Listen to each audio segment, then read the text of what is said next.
¿Se ha imaginado alguna vez cómo habrá sido el maná? En Éxodo 16:31, donde leímos, dice la Biblia que era como semilla de culantro, blanco, y su sabor como de hojuelas con miel. En Números 11:8 dice la Biblia que su sabor era como sabor de aceite nuevo. ¿Se ha imaginado cómo habrá sido el maná? Yo sí. ¿Y cómo habrá sido ver llover pan del cielo? Porque eso es exactamente lo que dice la Biblia que sucedió, que cayó un rocío del cielo. Y cuando terminó de caer ese rocío, el pan, el suelo, la tierra estaba cubierta del maná, de ese pan blanco.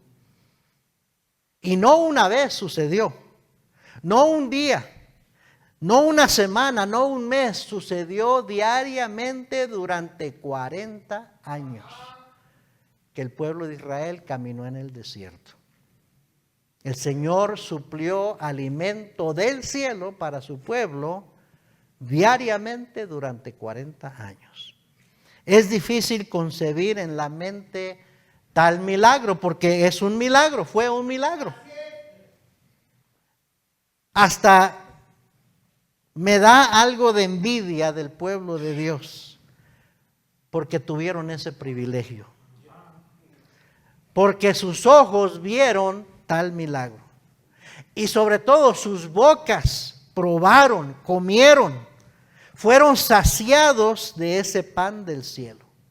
Mire Salmo 78, deje una marca en Éxodo, al ratito regresamos ahí. Pero Salmo 78 y versículo 24. 24 y 25.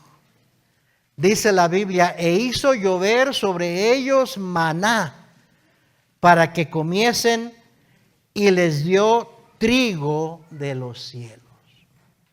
Y les dio trigo de los cielos. Versículo 25, pan de nobles comió el hombre, les envió comida hasta saciarles. ¡Wow! Pan de nobles. Pan de reyes, hermanos. Amén. Pan de reyes, eso es lo que quiere decir pan de nobles, derechito del cielo. Ay, algo inconcebible para nuestra mente tan limitada. Pero es aún más difícil comprender la actitud del pueblo de Dios. Mire, Números, vaya al libro de Números conmigo. Números es el cuarto libro de la Biblia. Números capítulo 21, por favor. Números 21, versículo 4. No, perdón, Números 11. Números 11, versículo 4. Perdón, Números 11, versículo 4. Y la gente extranjera que se mezcló con ellos tuvo un vivo deseo. Estos no eran israelitas, eran otra gente que se juntó a ellos. Dice, y los hijos de Israel también volvieron a llorar y dijeron, ¿quién nos diera a comer carne? Ese ya no es el mismo día que sucedió el milagro la primera vez, es años después. Que empezaron a quejarse de que no comían la carne que antes comían en Egipto. Versículo 5.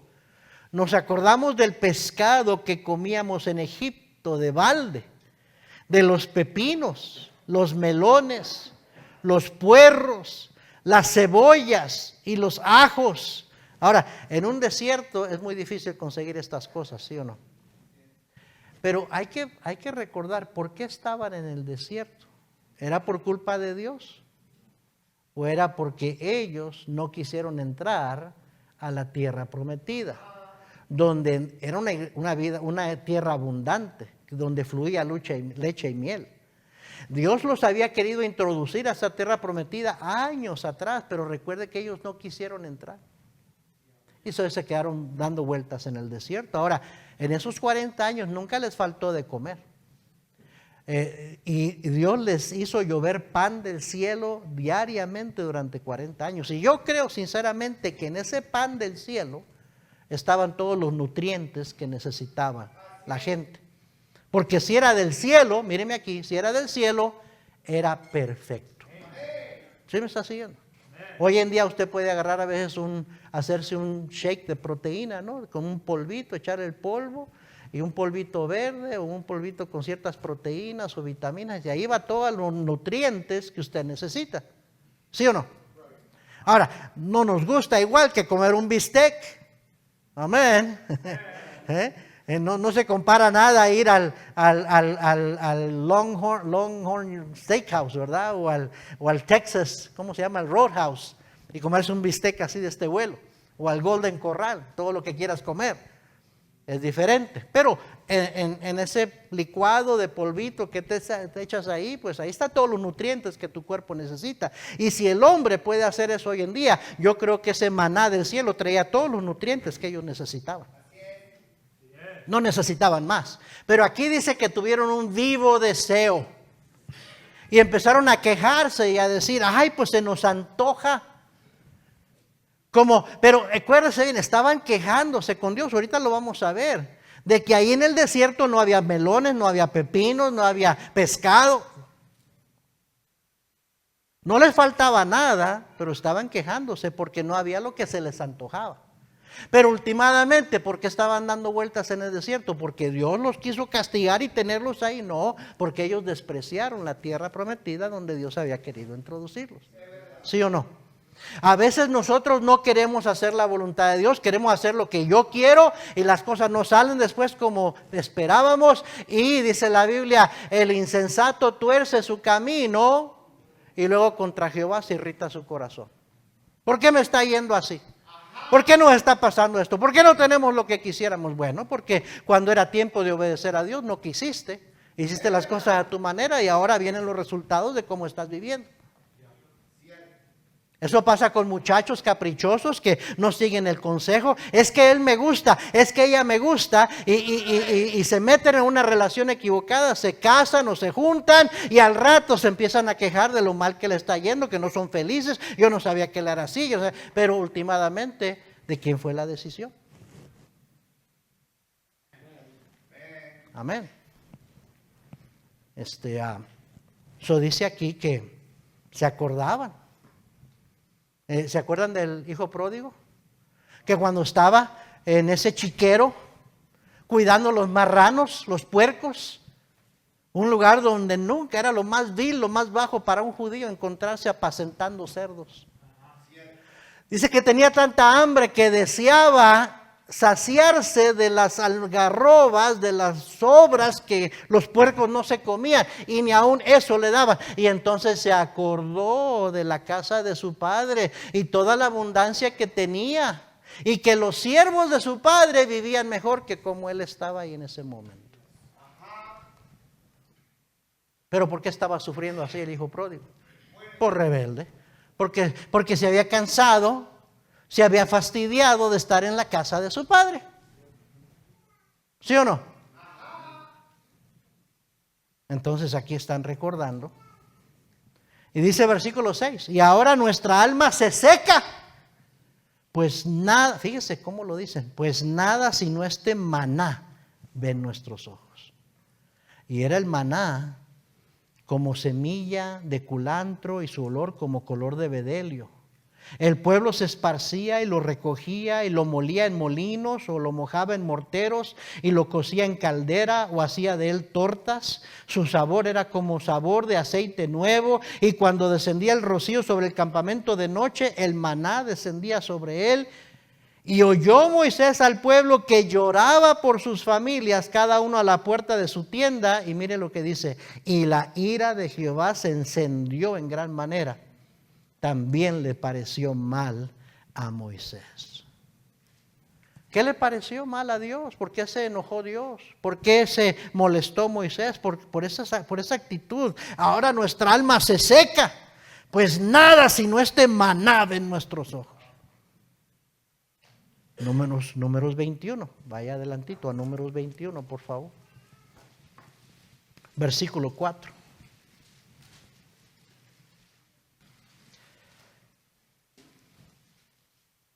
Números 21:4. Después partieron del monte de Hor, camino del Mar Rojo, para rodear la tierra de Edom, y se desanimó el pueblo por el camino. Y habló el pueblo contra Dios y contra Moisés: ¿por qué nos hiciste subir de Egipto para que muramos en el desierto? Pues no hay pan ni agua, y nuestra alma tiene, ¿qué dice ahí? Fastidio de este pan tan liviano. Qué lástima. Qué triste que se hayan fastidiado y que hayan menospreciado lo que Dios les había dado del mismito cielo. Rechazaron el pan del cielo, el pan de nobles. Pero oiga bien, querido hermano, ese pan que descendió, que cayó del cielo, solo era una figura del verdadero pan que un día descendería del cielo. Todo lo que pasó en el Antiguo Testamento apuntaba hacia una persona, y esa persona es Cristo Jesús. Mire Juan capítulo 6, versículo 30. Vaya al Nuevo Testamento, Juan 6, versículo 30. Juan 6:30. Aquí están los religiosos fariseos haciéndole preguntas a Cristo, más bien como interrogándolo, a ver qué hallaban, qué falla le encontraban. Y dice el versículo 30, y le dijeron entonces: ¿qué señal pues haces tú para que veamos y te creamos? ¿Qué obra haces? Versículo 31, nuestros padres comieron el maná en el cielo, en el desierto, como está escrito, pan del cielo les dio a comer. Los religiosos le recordaron a Cristo, le dijeron, ellos vieron ese milagro. ¿Qué milagro nos haces tú? ¿Qué señal nos haces tú para que creamos que tú eres quien dices ser? Ellos vieron maná del cielo caer. Comieron, pan del cielo les dio a comer. Versículo 32. Y Jesús les dijo: de cierto os digo, no os dio Moisés el pan del cielo, mas mi Padre os da el verdadero pan del cielo. Porque el pan de Dios es aquel que descendió del cielo y da vida al mundo. Le dijeron: Señor, danos siempre este pan. Jesús les dijo: yo soy el pan de vida. El que a mí viene nunca tendrá hambre, y el que en mí cree no tendrá sed jamás. Pero les dice el Señor: mas os he dicho que aunque me habéis visto, no creéis. Mire el versículo 47, allá adelantito. De cierto os digo, el que cree en mí tiene vida eterna. El Señor les estaba diciendo: lo único que necesitas es poner tu fe en mí. La religión nunca te va a saciar. Nunca vas a poder con milagros, que Dios te dé una cosa, otra cosa. Eso no te da vida eterna. Yo sí te puedo dar vida eterna. Lo único que necesitas es creer en Cristo. No necesitas todas las demás cosas. Ese pueblo comió pan durante 40 años y aún así fueron malagradecidos. De nada les sirvió. ¿Me estás siguiendo? Espiritualmente de nada les sirvió. Versículo 48, otra vez les dice el Señor: yo soy el pan de vida. Vuestros padres comieron el maná en el desierto y murieron. De nada les sirvió espiritualmente, murieron. La religión nada más te va a apaciguar tu conciencia, pero últimamente te vas a morir. No te puede dar vida.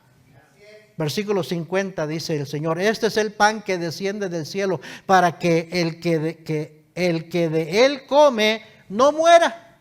Yo soy el pan vivo que descendió al cielo. Si alguno comiere de este pan, vivirá para siempre. Y el pan que yo daré es mi carne, la cual yo daré por la vida del mundo. Versículo 58.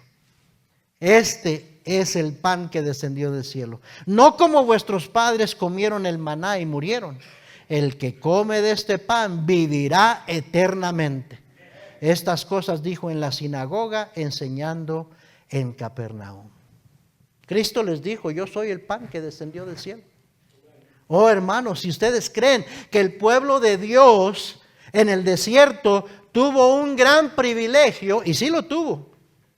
Nosotros que hemos gustado, esa palabra gustar en la Biblia quiere decir probar. Nosotros que hemos probado el verdadero pan que descendió del cielo, tenemos aún un mayor privilegio que ellos. Ellos nada más oyeron de un Mesías que vendría. Él ya vino, ya murió en la cruz por nuestros pecados, ya resucitó, ya nos da los ojos de la gente vieron al Hijo de Dios, al pan del cielo descender que da vida a todo aquel que en Él cree. Y usted y yo hemos probado, hemos creído en Él. Tenemos un mayor privilegio que aquellos que nada más pudieron escuchar y creer en las promesas de un Salvador que vendría. Pero qué triste, el pueblo de Dios en el desierto llegó a tener fastidio de ese pan celestial llamado maná. Dice que dijeron: nuestra alma tiene fastidio de este pan. Pues ese pan del cual se fastidiaron, que Dios había enviado, se los había enviado para salvarlos y que no murieran de hambre. O sea que ese pan fue para su salvación en el desierto, es verdad, para que no se murieran de hambre, para mantenerlos con vida. Un regalo de Dios. Con razón Dios se llenó de ira contra ellos. Y mandó, dice la Biblia ahí en Números, mandó serpientes ardientes para morderlos. ¿Por qué? Porque ellos aborrecieron ese pan. Pero la razón es que no era cualquier pan. Era un símil, o sea, una representación, una figura del unigénito Hijo de Dios que un día vendría a este mundo. Eso es lo que representaba ese pan. Por lo cual, eso mismo que les pasó a ellos, nos puede suceder a nosotros los cristianos si no tenemos cuidado. La peregrinación en el desierto de Israel, en el desierto, es una figura también, un tipo de la vida cristiana. Mire 1 Corintios 10, versículo 1. 1 Corintios 10, 1. Por eso es importante traer la Biblia a la iglesia. Porque yo no quiero que usted nada más escuche lo que yo digo. No son palabras mías. Quiero que lo vea en la palabra de Dios. Quiero que lo lea ahí. Mi esposa se convirtió a Cristo, fue salva, no quería, ella no estaba contenta de que yo había recibido a Cristo la semana anterior. Pero el siguiente domingo ella fue y se dio cuenta que todo lo que el pastor, el predicador estaba diciendo, yo lo buscaba en la Biblia y ahí lo podía ella ver que así era. Y después ella me dijo, y lo ha dicho, ¿verdad? No podía negar que lo que estaba diciendo ese hombre no eran sus palabras, era la palabra de Dios. ¿Y cómo no voy a creer en lo que dice la palabra de Dios? Y por eso ella le entregó su vida a Cristo. Porque si es palabra de Dios, entonces es verdad. Y la debemos creer. ¿Sí me está siguiendo?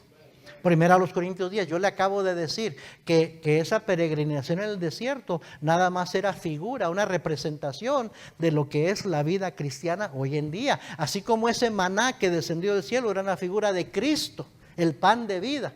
También esa peregrinación en el desierto era un tipo, un retrato, una figura de la vida cristiana. Ahora mire lo que dice la Biblia, 1 Corintios 10. Porque no quiero, hermanos, le está hablando a cristianos Pablo, porque no quiero, hermanos, que ignoréis que nuestros padres todos estuvieron bajo la nube y todos pasaron el mar y todos en Moisés fueron bautizados en la nube y en el mar y todos comieron el mismo, ¿qué dice ahí? Alimento espiritual. Porque era del cielo, era un alimento espiritual. Y todos bebieron la misma bebida espiritual porque bebían de la roca espiritual que los seguía. Y la roca era Cristo. ¿Se acuerdan cuando Moisés le pegó a la peña y brotó agua de la peña cuando tenían sed y bebieron todo, no se murieron de sed? Aquí la Biblia nos está diciendo que esa roca era Cristo. Y de la misma manera Cristo nos dice en Juan 6 que ese pan era Él. Era una figura de lo que Cristo vino a traer a este mundo. Versículo 5. Pero de los más de ellos no se agradó a Dios, no se agradó Dios, por lo cual quedaron postrados en el desierto. Mas estas cosas, quiero que ponga atención aquí, mas estas cosas sucedieron como, ¿qué dice? Ejemplos para nosotros, para que no codiciemos cosas malas como ellos codiciaron.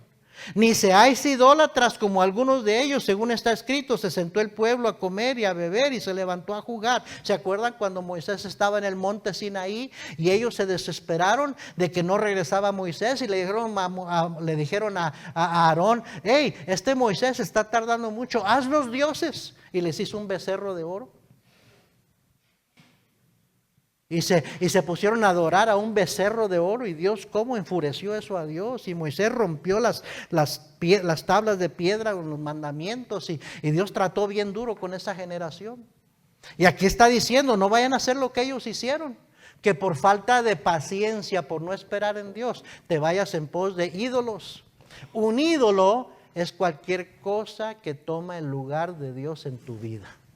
No necesariamente es una imagen, una imagen de yeso, un cuadro. Es cualquier cosa que toma primer lugar en tu vida antes que Dios. Eso es un ídolo.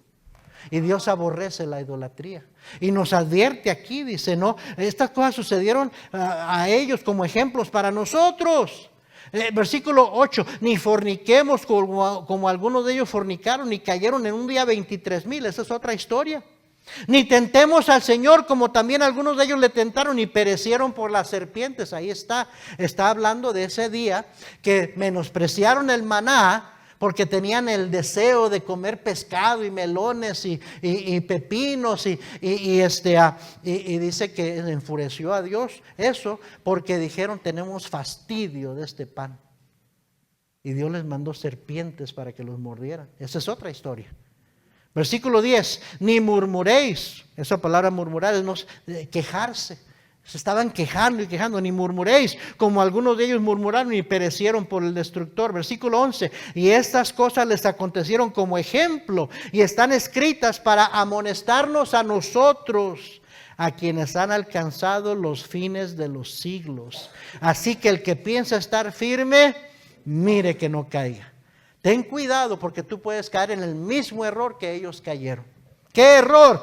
De fastidiarte de la vida que Cristo vino a darte. De la vida cristiana.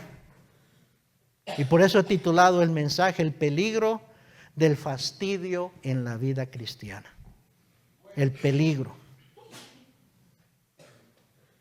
¿Cómo es que un cristiano o una cristiana llega a fastidiarse de la vida que Cristo le dio, de la vida cristiana? Pues lo vamos a encontrar aquí en estos pasajes que leímos. Regrese a Números 11. Números 11. Versículo 4. Números 11, 4. Y la gente extranjera que se mezcló con ellos tuvo un vivo deseo. Y los hijos de Israel también volvieron a llorar y dijeron, ¿quién nos diera comer carne? Yo subrayé la gente extranjera que se mezcló con ellos. Ellos, la gente extranjera, los que no eran israelitas, tuvieron un vivo deseo. Y empezaron a decir, ¿quién nos diera carne? Ay, ese pan, ese tan liviano, ese no nos sacia nuestros antojos. Y luego los hijos de Dios, los israelitas, empezaron a decir, nos acordamos del pescado que comíamos en Egipto, de balde, de los pepinos, los melones, los puerros, las cebollas y los ajos, y ahora nuestra alma se seca, pues nada sino este maná ven nuestros ojos. Recuerde lo que representaba el maná. Recuerde que era un regalo de Dios del cielo. Amén. ¿Cómo es que un cristiano llega a fastidiarse de la vida cristiana? Cuando no tiene cuidado con quién se mezcla, a quién oye, por falta de separación. Por favor, agarra esto, cristiano, agarra esto. Cuando no tienes cuidado con quién te juntas, con quién tienes compañerismo, con quién te mezclas, a quién oyes, por tu falta de separación, un día puedes llegar a fastidiarte la vida cristiana. Por eso dice la Biblia, no os unáis en yugo desigual con los incrédulos. Porque qué compañerismo tiene la justicia con la injusticia. ¿Te acuerdas cuando Cristo dijo, venid a mí, todos los que estáis trabajados y cargados, y yo os haré descansar? Y luego dice el Señor, llevad mi yugo sobre vosotros y aprended de mí, que soy manso y humilde de corazón. El día que tú y yo recibimos a Cristo como nuestro Salvador, nos quitamos el yugo del mundo y nos pusimos el yugo con Cristo. El yugo es esa cosa que se le ponía a los bueyes o a los asnos para jalar una carga juntos. Ese yugo era para que caminaran en la misma dirección, para que un animal no vaya a jalar para allá y otro para allá, sino que vayan en la dirección que deben de ir juntos. Por eso Cristo dijo, llevad mi yugo sobre vosotros. La vida cristiana es una vida de ir en la misma dirección con Cristo, de Cristo. Antes íbamos en otro rumbo, en otra dirección, haciendo lo que se nos parecía, andando en pecado, pero cuando vinimos a Cristo, nos pusimos el yugo con Cristo y ahora vamos caminando con Cristo en una dirección muy diferente en la cual antes íbamos. Y por eso dice aquí, ten cuidado, cristiano, no te unas en yugo desigual con los incrédulos. Ellos están viviendo una vida diferente, ellos llevan otro rumbo. Tú te pusiste el yugo con Cristo, no te quites ahora el yugo con Cristo y te pongas el yugo con un incrédulo. Eso es lo que está diciendo la Biblia. Dice, y pregunta, porque qué compañerismo tiene la justicia con la injusticia, y qué comunión la luz con las tinieblas. Dios es luz y no hay ninguna tinieblas en él. El mundo está en tinieblas, pero Dios es luz. Dice, ¿qué comunión tiene la luz con las tinieblas? ¿Y qué concordia Cristo con Belial? Belial es el diablo, el demonio. ¿Qué acuerdo hay entre Cristo y el diablo? La gente en el mundo está viviendo para el diablo. El cristiano vive para Cristo. Esa es la diferencia. Dice, ¿o qué parte el creyente con el incrédulo? Y luego nos dice, por lo cual salid de en medio de ellos y apartaos, dice el Señor, y no toquéis lo inmundo, y yo os recibiré, y seré para vosotros por padre, y vosotros me seréis hijos e hijas, dice el Señor. Ahí está en la Biblia. El problema es que no es un versículo, un pasaje muy popular hoy en día. Porque los cristianos están bien entrelazados, bien metidos en el mundo. Y parece ser que en vez de querer imitar a Cristo, los cristianos quieren imitar al mundo. Se sienten más a gusto en el mundo y con los inconversos que con cristianos en los caminos del Señor. No estoy hablando de todos, pero muchos, tristemente así es. Y la Biblia es clara. Ahí lo dice claramente. También dice la Biblia en 1 Corintios 15:33, no erréis, las malas conversaciones corrompen las buenas costumbres. Ten cuidado lo que oyes, los que escuchas, porque te van a influenciar, porque vas a cambiar tú de pensar. 1 Corintios 5:6 dice, ¿no sabéis que un poco de levadura leuda toda la masa? La levadura se le echaba a la masa para leudarla, y la levadura en la Biblia es un tipo de pecado. Y Pablo está corrigiendo ahí pecado que había en la iglesia y está diciendo, echa fuera eso, porque un poquito de levadura leuda toda la masa. Una manzana podrida pudre las demás en la canasta. ¿Sí o no? Y cuando te juntas con alguien que anda en pecado, que vive diferente, te va a contagiar, te va a corromper a ti. Vas a cambiar de pensar y vas a empezar a hacer cosas que no debes. ¿Cómo es que un cristiano llega a fastidiarse de la vida cristiana? Recuerda, ellos se fastidiaron porque se mezclaron con gente extranjera que empezó a quejarse. Que no les parecía ese maná, decir, no les gustaba lo espiritual. Ellos querían lo que se les antojaba a su vientre, a su carne. Así es el mundo. El cristiano está tratando de vivir para agradar a Dios, pero se junta con inconversos que no les gustan las cosas del Señor, que viven según sus placeres, según lo que se les antoja. Vas al rato a pensar tú igual que ellos. Vas a empezar a decir, qué difícil es la vida cristiana. Ay, qué aburrida es. Ay, ¿por qué no puedo hacer lo que él hace, lo que ella hace? Y te vas a fastidiar de vivir para Cristo. Entonces, la razón número uno, porque muchos cristianos se fastidian. Fastidiar es una palabra sinónima de aborrecer. Aborrecer, muchos piensan que es odiar, no es odiar. Aborrecer es cuando algo te repugna, cuando quieres dejarlo, no quieres estar allí. Eso es fastidiar. El diccionario usa la palabra fastidio para sinónima de aborrecer. Y un cristiano puede llegar a aborrecer, a fastidiarse de la vida que Cristo le dio, del pan de vida en su vida. ¿Sí me está siguiendo?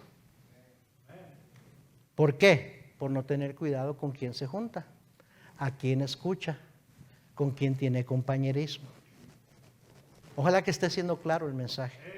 Segundo, miren Números 11, 18, ahí mismo en Números 11, versículo 18. Pero al pueblo dirás: santificaos para mañana y comeréis carne, porque habéis llorado en oídos de Jehová, diciendo: ¿quién nos diera a comer carne? Ciertamente mejor, fíjense lo que llegaron a decir, ciertamente mejor nos iba en Egipto. ¿Sabe lo que representa Egipto en la Biblia para el cristiano?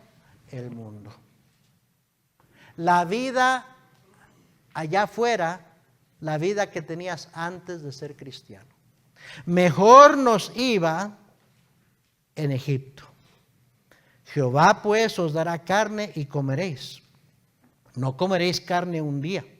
No comeréis un día, ni 2 días, ni 5 días, ni 10 días, ni 20 días, sino hasta un mes entero, hasta que os salga por las narices y la aborrezcáis, por cuanto menospreciasteis a Jehová que está en medio de vosotros, y llorasteis delante de él, diciendo: ¿para qué salimos acá de Egipto? Hay un dicho en inglés que dice: be careful what you wish for. Ten cuidado con lo que deseas, porque a lo mejor Dios te da lo que deseas. A Dios no le gusta esa actitud de quejarse, de estar mirando. Yo creo que allá está mejor que aquí. A Dios no le agrada eso. Él dice: te salvé de la condenación de tus pecados. Te di una vida con la bendición mía en tu vida. Un camino mejor. Y ahora estás mirando allá, atrás, afuera, a ver si allá está mejor. Estás quejándote de que la vida cristiana es muy aburrida, muy restrictiva. Que no puedes tener los antojos de tu carne. Dice: les voy a dar lo que me pidan. No un día, no 2, no 5, no 10, un mes entero, hasta que la aborrezcan. Hermano, póngase a pensar un momento. Si el Señor nos dejara hacer lo que se nos da la gana y nos dejara que nos fuéramos rienda suelta a los deseos de nuestra carne,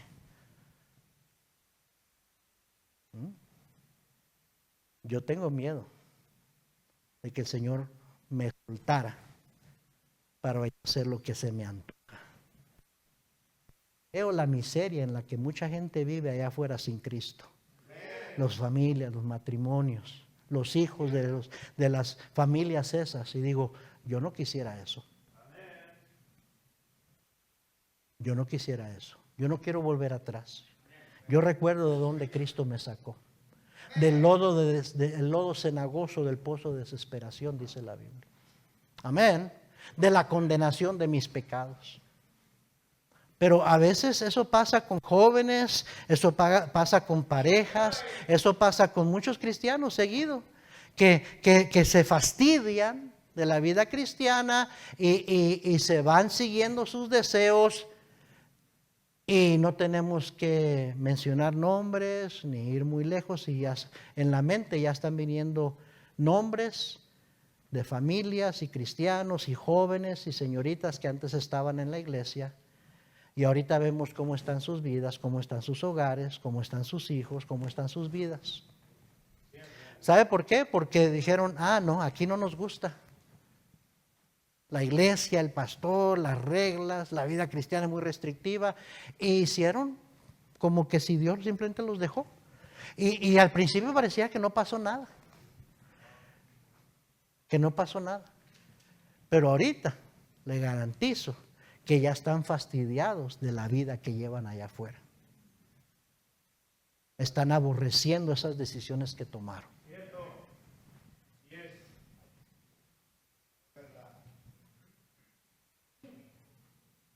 ¿Por qué un cristiano llega a fastidiarse de la vida cristiana?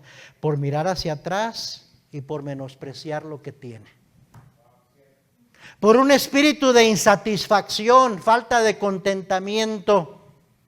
Primera de Juan 2:15 al 17 dice: no améis al mundo ni las cosas que están en el mundo.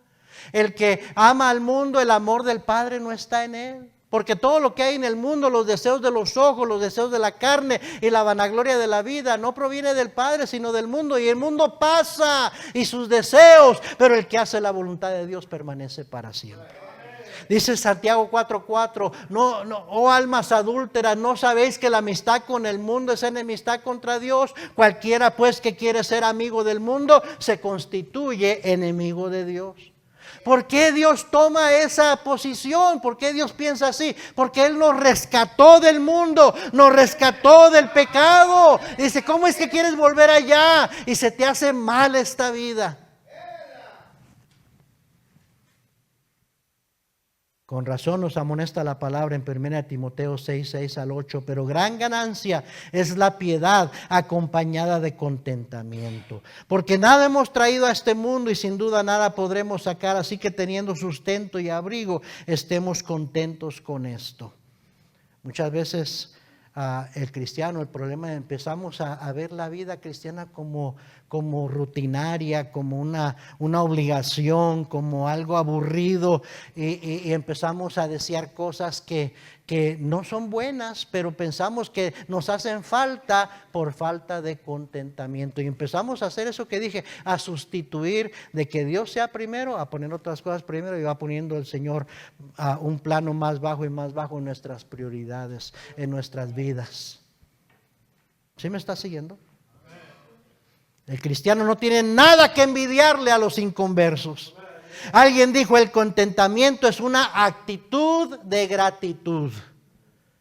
Pablo le dijo a los corintios: como desconocidos pero bien conocidos, como moribundos, mas sea que vivimos, como castigados, mas no muertos, como entristecidos, mas siempre gozosos, como pobres, mas enriqueciendo a muchos, como no teniendo nada, mas poseyéndolo todo. ¿Ve? La actitud hace una diferencia en cómo te sientes, cómo ves la vida.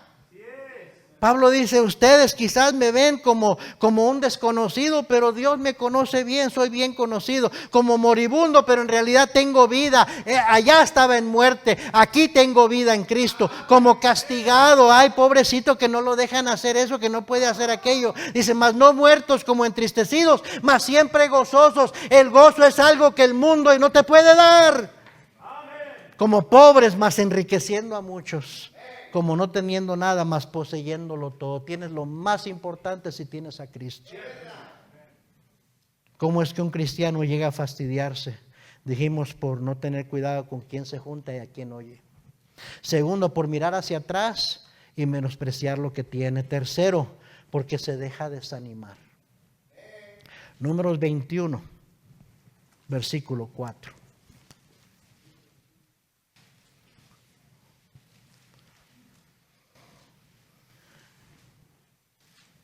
¿Ha oído que alguien le dice: ya me desanimaste? Ay, tú me desanimas. No es cierto, es una mentira. Nadie le puede desanimar. Usted decide animarse o desanimarse. Ay, tú me desanimas con esa actitud. No, tú decidiste desanimarte.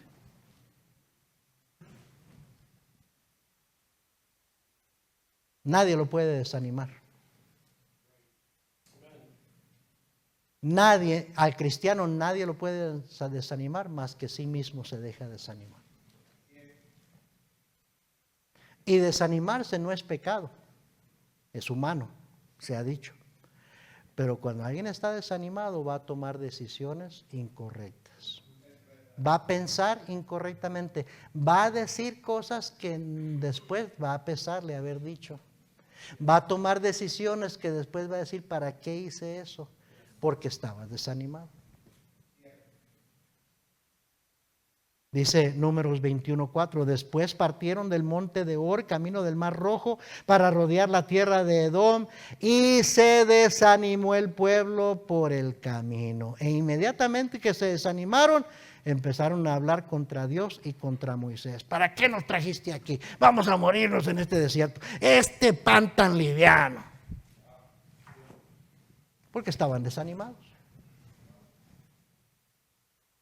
¿Por qué un cristiano llega a fastidiarse en la vida cristiana? Porque se deja desanimar. Hermanos, el pueblo acababa de ganar una batalla. Si usted lee los primeros 3 versículos de Números, Dios les había dado una victoria contra sus enemigos. Inmediatamente después de esa victoria dice que el pueblo se desanimó por el camino. Dice que después partieron del monte, acababan de pelear una batalla y acababan de ganar una victoria. Pero después partieron del monte de Hor, camino del Mar Rojo, para rodear la tierra de Edom, y se desanimó el pueblo por el camino. Tengamos cuidado, oiga bien, con el cansancio del alma. Con el cansancio no de afuera, con el cansancio interior. Gálatas 6:9 dice claramente, no nos cansemos pues de hacer bien, pues a su tiempo segaremos, si no desmayamos. Esa palabra desmayar quiere decir literalmente perder el valor, desfallecer de ánimo. Y las palabras sinónimas son flaquear, conceder, descorazonarse o desilusionarse. Estoy tratando de enseñarle algo, hermano. Cristianos llegan a fastidiarse porque se dejan desanimar, porque se dejan desilusionarse, porque algo no salió como esperaban, porque alguien les dio un mal testimonio, porque alguien les falló, porque ven que la cosa está mejor allá. Yo no sé, hermano, pero cuando menos pensamos nos podemos desanimar. Esaú, ¿se acuerda de Esaú? Que vendió su primogenitura, que por un bocado por un potaje, por un caldo rojo de lentejas, vendió su primogenitura. La primogenitura representaba las promesas de Dios, la bendición de Dios. No le importó, dijo, ¿para qué me sirve la primogenitura? Dame de comer, tengo hambre, dijo Esaú. Y después, cuando su padre le dio la bendición mayor a su hermano, cómo le pesó, y lloró amargamente. Le pesó lo que había él entregado, lo que había despreciado. Pero algo interesante que dice la Biblia, que Esaú, cuando vino a encontrarse con Jacob y quiso ese potaje rojo, que venía cansado. Esaú, cuando estaba cansado, cuando estaba desanimado, fue cuando tomó esa terrible decisión. Escogió lo temporal y sacrificó lo eterno cuando estaba cansado. Moisés, ¿se acuerdan cuando en su fastidio del pueblo se enoja y Dios le había dicho que le hablara a la peña, y él toma la vara y le pega a la peña? Y por ese error, porque Moisés sabía qué representaba esa peña, esa roca representaba a Cristo.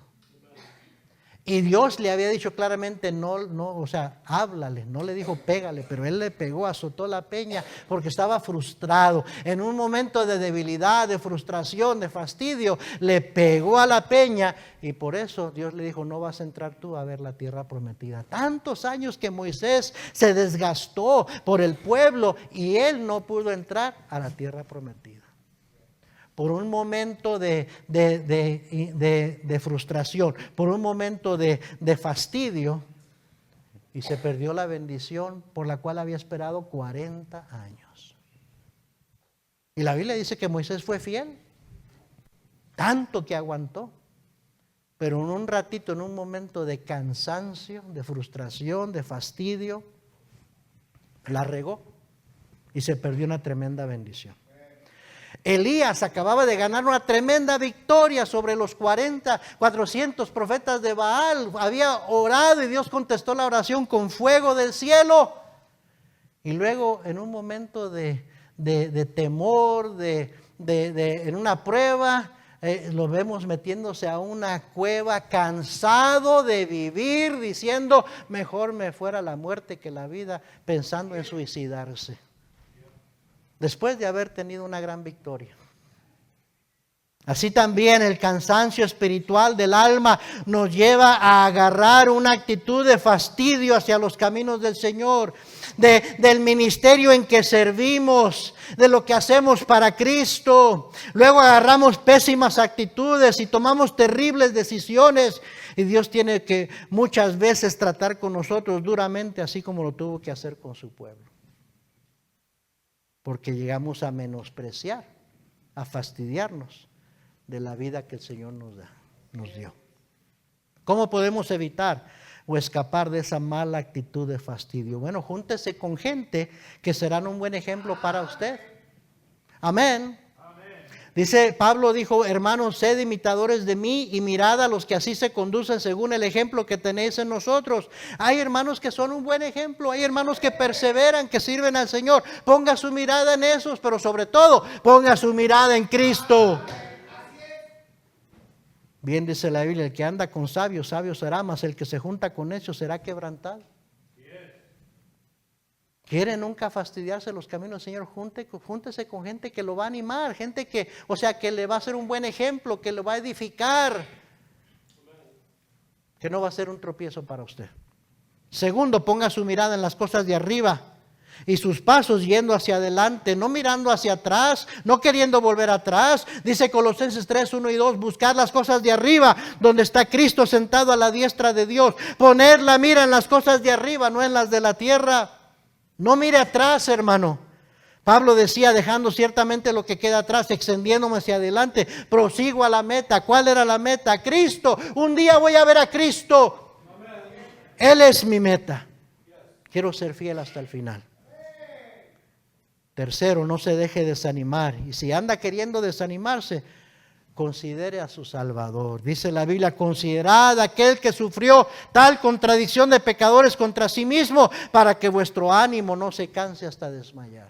Cuando te sientas que andas queriendo desanimar, pon tus ojos en Cristo. Acuérdate lo que Él hizo por ti. ¿Para quién vives? ¿Para quién haces lo que haces?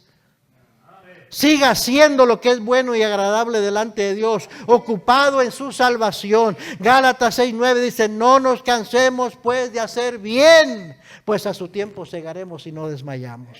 Filipenses 2:12 dice, ocupaos en vuestra salvación con temor y temblor, porque Dios es el que en vosotros produce así el querer como el hacer por su buena voluntad. Mire, aquí está el secreto, hermano. Cuando usted se siente cansado y desanimado y fastidiado, dice, tú ocúpate más.